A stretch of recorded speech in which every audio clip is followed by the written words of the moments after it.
What up, guys? Specstar with a Pokemon League upload. Oh my gosh. Yeah, back at it a little bit. Pokemon's always had me by the balls, what can I say? It's, have been retired, but I, I was asked to sub in for Snivy here and do 2 games for him, and I thought, you know what? Playing in Weedle for 2 games with didn't have to draft a team, only 2 weeks of commitment, and the team was in last place, so there was no pressure on me to pull through and do too well with it. I thought it sounded like fun, so I just at this point I'm kind of slotting myself in a position where I'm just doing mercenary work, subbing in, doing replacing type stuff, and keeping it low, keeping it light to the point where I don't get the sort of burnout you feel when you have multiple leagues and you got pressure to do well in all of them. I like these more low commitment, low pressure situations. So I'm subbing in here for Snivy doing his week 4 and week 5 games. And my dog is growling at noises from the living room. Hey, say hello to the good people, Shad. Hello. Right? Alright, you're free. I'm not going to hold you there forever. That's my dog. And, so here I got the game against Jackaneth. I think his record was good. I don't know exactly what it was. I think it was 2-1. I could be wrong. But actually, when I was looking over their teams for my video on Weedle, it was actually my favorite team in there. So definitely a little bit of a challenge here for us, but nothing we're not up to here. And I wanted to lead off with my Crobat because my Crobat was Specs, and my Crobat had, oh my god, I led off with Heliolisk. I led off with Crobat in a mock. I did a mock battle, and I led off with Crobat, but he had a different team here, including Rhyperior. I didn't have the coverage to hit Rhyperior, so I decided to switch out of Crobat, which was supposed to be the designated lead, and go for Scizor, which could cover Rhyperior, Pelipper, and those were mostly those two. Those were the 2 leads I was thinking about most. He could have led Mienshao, which wouldn't have been good. I wouldn't have been fond of that, but it wouldn't have been too consequential because I would have been able to go Crobat on what would have been a U-turn or a high jump kick. So here's the lead on Scizor. I actually have a little bit of attack here with the Hidden Power Fire, so I have the potential to catch this right away. I definitely wasn't expecting this situation here. I just had a 4th move slot that was free, and I put Hidden Power Fire there because I didn't need anything else. So I'm going to go right for that. He is going to make a play where he is outside of his body, making a crazy play, scouting for something that you definitely wouldn't have expected in this matchup, and he makes the godly play of going into Rhyperior. So now is where I click Surf, but he is going to pull the double, the double right into the Kyurem, and I'm going to hit that with the Surf. Next, I'm just going to go for Focus Blast. It will be able to survive that and take me out with Earth Power, so he pulls off an early lead. I'm going to go here into Crobat as he goes into Scizor, and I'm going to go right for Air Slash. I know he doesn't have a great switch into that. I'm actually going to pull the double into my Venusaur, thinking that he might actually want to go Rhyperior there, knowing that I'm locked in, and not try to roost up when he risks an Air Slash killing his Scizor every time. Instead, he does just Mega Evolve and Roost. Not what I was expecting, but it works out for him, so what can you say? I'm just going to go for my Sleep Powder here. I have a lot of speed. I know I'm always quicker than the Scizor.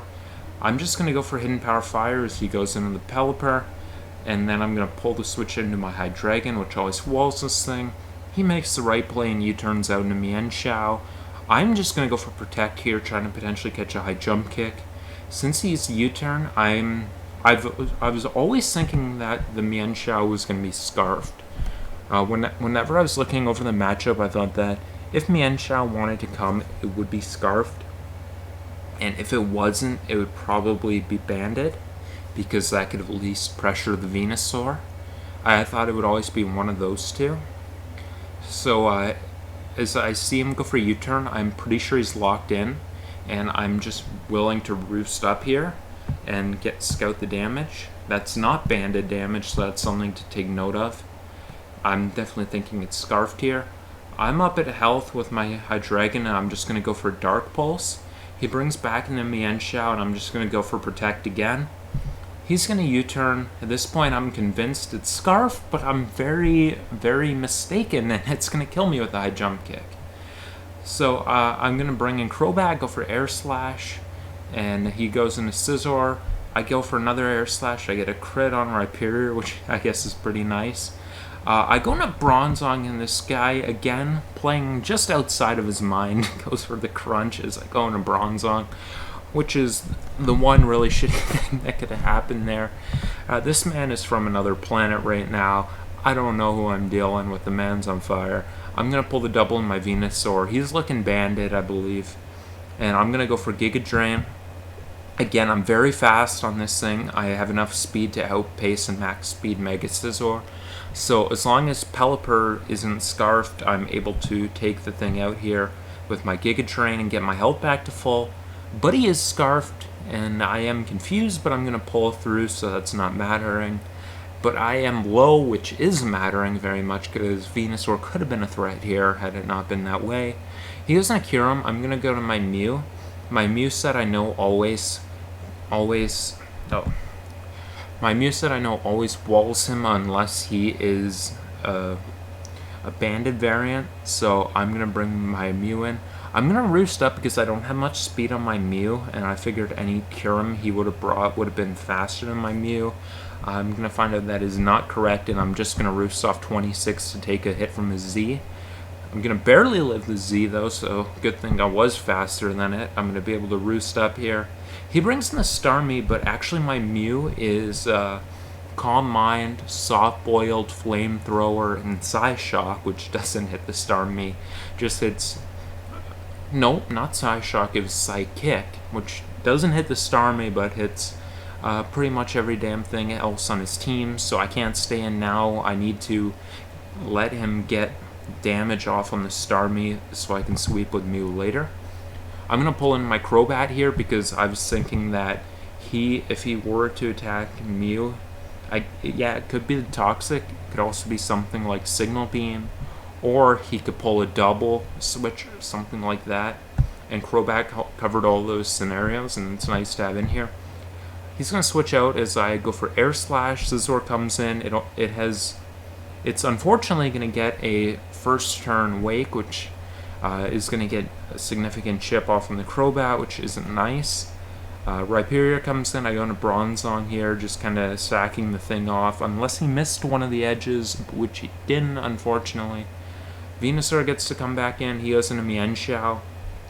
I should be able to recover up on this thing, but he's actually no item acrobatics, so, I didn't think of that. So I gotta give props to him. That was a pretty innovative set. It was definitely interesting to see. And I'll bring in the Crobat here.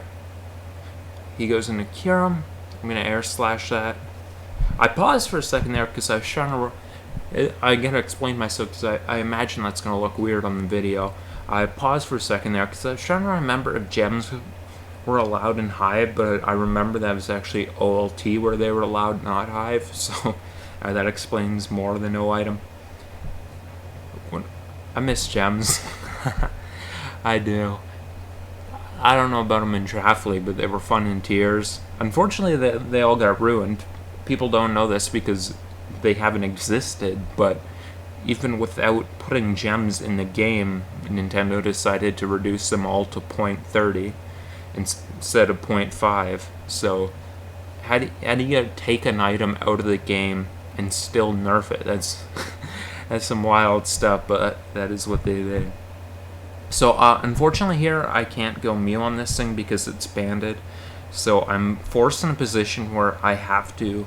I got about a 40% chance of winning this, going on a Stone Edge Miss or an Air Slash Flinch.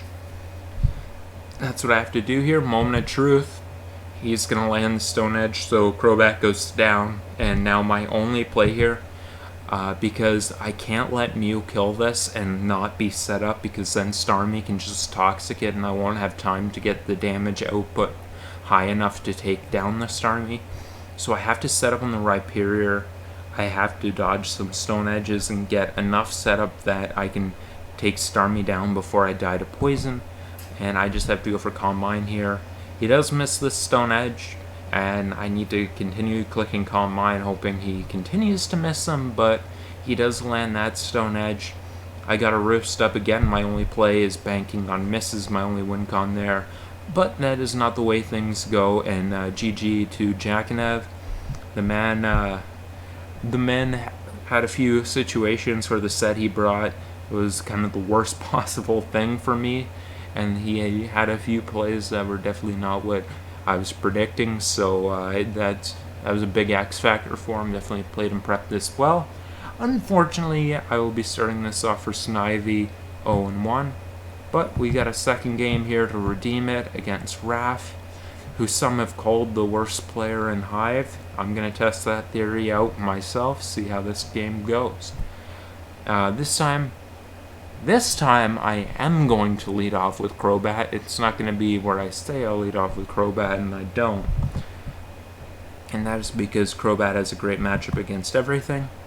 He leads off with Dugtrio. I'm pretty sure this thing's going to get forced out, so I'm just going to click the Brave Bird, which covers everything. He goes into Tapu Fini, and depending on his set, if he was fully max HP, max defense, then it was a roll in his favor to live the Brave Bird. But there's definitely, if he has some speed, then it goes more in my favor. So I think it's worth it for me to just click the Brave Bird again and try to get a roll equal to or greater than the prior one. And I will do that. He has no way to switch out, so I knew he kind of had to leave this thing in. I do get the KO there, which is great. He goes into the Pidgeot, seeing that I'm adamant, and my first thought there was, bullshit, you're not max speed, because with my Crobat, I creeped the amount of speed I thought Pidgeot would have. I'm thinking, you're not max speed, but I couldn't risk it because Crobat's still able to force KOs in this game, and it's very valuable to me. So I'm just going to go to my Togekiss, and he's going to pull the double into Dugtrio. He goes for a final Gambit to do 56% to my max HP, max speed Togekiss. Have you ever seen a full health final Gambit do that little? I haven't. Dugtrio is 35 HP, and what does Togekiss have? 85? 80? I think it's 80, I could be wrong. Something like that, so no damage there. He brings in Hoopa. I'm just going to Roost, because if he's special, I'm taking Sludge Bombs comfortable enough that I'm fine staying in. He shows Knockoff here, and I'm thinking that, you know, I was thinking about Choice, but I shouldn't have, because I think it was a while ago, a little bit ago. I think I was thinking about Choice, not realizing that I went first. I'm going to go for an Air Slash here to just kind of feel him out, thinking that he might want to switch out. Instead, he does not, because he's a Gunk Shot, and he was not getting flinched there. Not that I had a great switch in for Hoopa, even if I knew what the thing was up to. I'm going to have to go into my Crobat here. I see that Togekiss was faster both turns, so unlikely it's max speed. Crobat comes in here, and I am just able to click Brave Bird again because Hoopa does not live this. Could have clicked U-turn, but I didn't want to give him a chance to get out of that situation without losing a Pokemon. Again, he goes into Pidgeot. I will find out later that he was bluffing, and he was not faster than the Crobat, but I had to respect the possibility, so it's a good bluff by him. Go hard into my Hydreigon, which is the Mega Pidge counter here, and he goes for Workup as I go for Dark Pulse. And he is going to go for Hurricane here, as I am just going to go for my U-turn. I just want to go into my Emboar, which I know is faster than the Pidgeot. Not by much.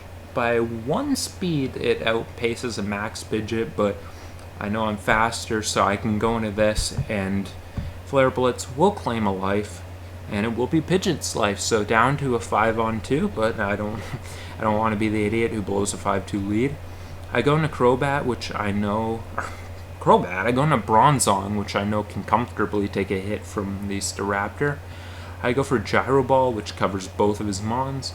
Don't want to take a potential never-ending Nightmare, as you see there, or anything like that on my Bronzong, because I need it for Staraptor to win safely.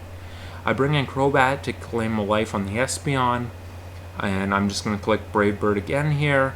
He is a Scarf, which was most likely, but I just want to go for the safe win, not screwing around with differential. He goes for Brave Bird, and Crobat is going to be... I just called the thing Crobat for the second time. Bronzong is going to go for Gyro Ball. This thing is literally the opposite of Crobat. The only thing they have in common is that they both levitate. Bronzong will get the final KO, and yeah, that's why you get yourself a Crobat. 5 KOs in 2 games, and we're going to wash 1-1 here for Snivy, which not ideal, but you know, I guess it's better than the pace the season was on before, so it's not the worst. Definitely some areas I think could be improved upon with the team, but overall it was a pretty fun team to use. I always like Hydreigon and Crobat with Specs Game 1 and Band Game 2 put in the finest work. And then after this, it is going back to my man Snivy, so I thought these would be fun games to upload. They were both fairly entertaining and offensive. I want to thank you guys for watching. Have yourself a good night.